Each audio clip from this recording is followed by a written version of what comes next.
মিলাদ কি? অনেকের মতে পড়া যায়, আবার অনেকের মতে মিলাদ পড়া যায় না। অনুগ্রহ করে সঠিক ব্যাখ্যা জানাবেন। মিলাদটা রাসূলের যুগে ছিল না। মিলাদ মানে জন্ম, মৌলুদ থেকে মিলাদ।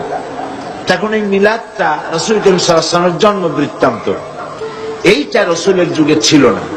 এটা সাহাবায়ে কেরামের যুগে ছিল না, এটা তাবিঈনদের যুগে ছিল না, এটা তাবে তাবিঈনদের যুগে ছিল না।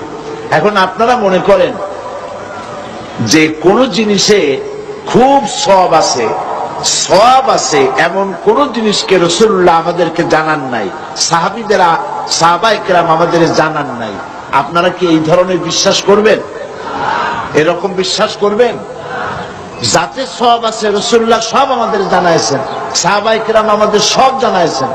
মিলাদে যদি সওয়াব থাকবে তো রাসূলুল্লাহ বললেন না কেন? সাহাবীদের চাইতে আমরা কি বেশি রাসূলুল্লাহকে ভালোবাসতে পারবো? জবাব দেন, পারবো? তো যদি এইটা রাসূলুল্লাহর ভালোবাসার কারণে হয়, তাহলে সাহাবীরা কেন মিলাদ পড়েন নাই? এই কথাগুলি বোঝেন আপনারা? রাসূলের যুগে নাই, সাহাবীদের যুগে নাই, তাবিঈনদের যুগে নাই, তাবে তাবিঈনদের যুগে নাই।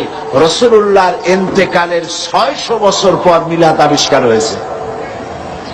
এইরকম একটা সুস্পষ্ট বিদআত মুসলমানদের পালন করা উচিত নয়।